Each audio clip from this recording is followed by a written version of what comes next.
Welcome everybody to another video, and in today's video I'm going to be going over the very basics of trading. This is going to help people that are just starting off trading and they want to learn basically how to trade and how to start off and buy their first stuff and all that. So I'm going to be going over the general terms and how to send trades and how to change things in your settings for trading and all that. And once you learn this, then you can go into my other videos and learn about the more advanced things in trading. Without further ado, let's go ahead and get right into the video.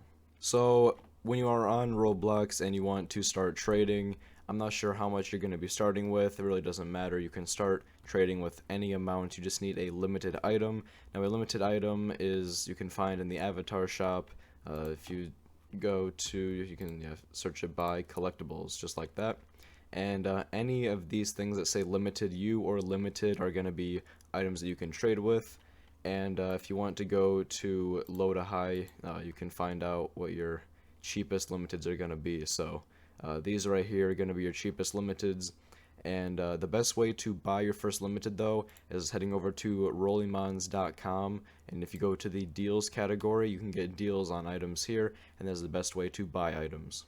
So before I go over how to send a trade, you're going to want to head over to settings and you want to go to privacy, because your last three settings here in privacy under other settings are going to determine you when you're trading.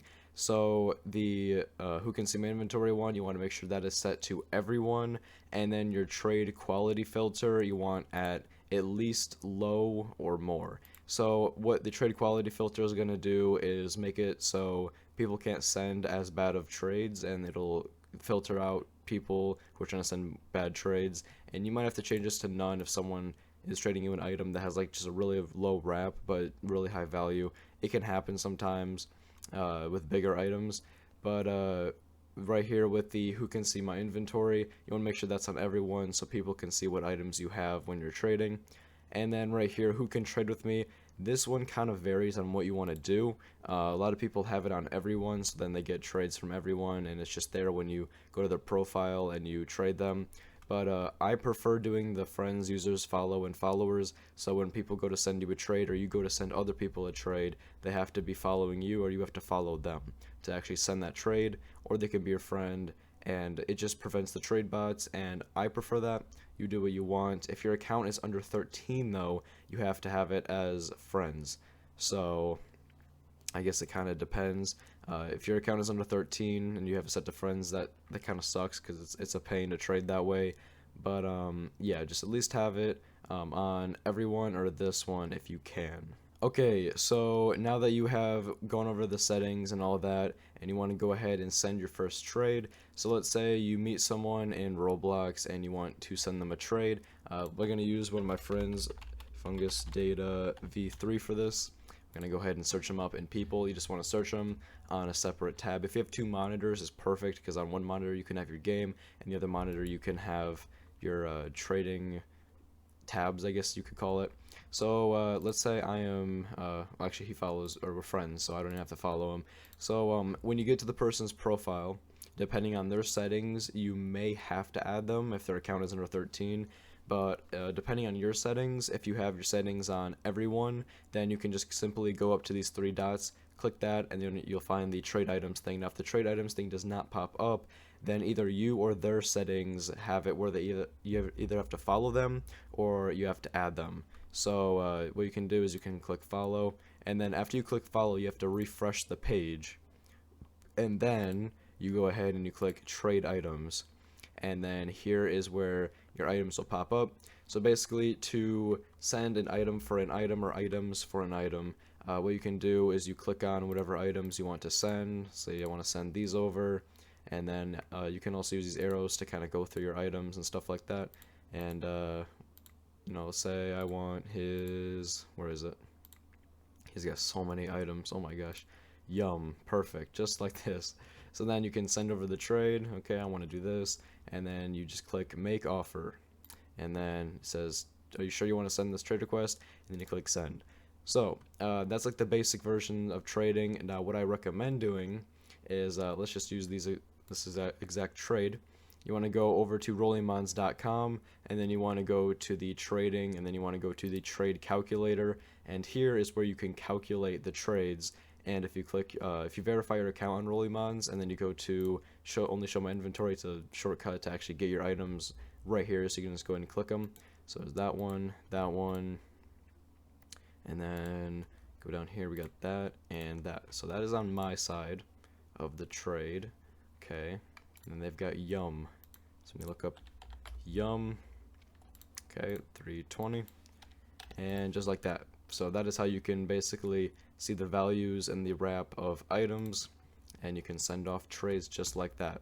Now, another thing about trading, I actually have a video on this where I go over all the terms of trading, so you can find that on my channel and watch that. But the very basic terms in trading are going to be value and wrap.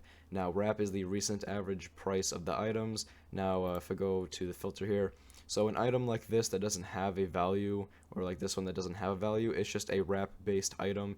The value of it is its wrap, and if it has a value, then you go off of the value. So always go off of the value if there is a value, but if there isn't, then you just go off of the wrap. And items can get projected. I made a video about that too, so make sure you don't get a projected item, because those are not good. And then obviously the wrap varies on the value. It's just the recent average price of the item, and then the value is what an item is actually worth.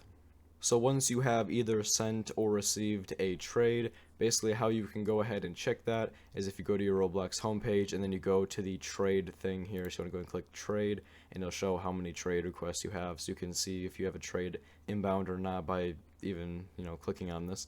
So here is where you can see where it says inbound. You can see the trades that are coming to you, and then either you can accept the trade by you take the trade and you basically take the items.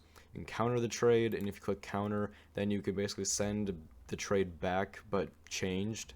And then if you go back, actually go back to here, and then you can either then decline the trade and then just basically avoid it and tell them that you don't want it. So to check your outbound trades, you go to click on this and you go to outbound. These are the trades that you have sent out, so you can go ahead and look through here, and you can see the trades that you have sent out. I always make sure to double check, and I recommend that you should do this too. Always double check the trades that you send. Make sure you're sending something that you want to send. Make sure you're not missending at all, and just for safety. And then you can go to your completed trades here as well, and your inactive. Completed trades are going to be the trades that went through, and actually, this actually ended up being a good trade. That's interesting.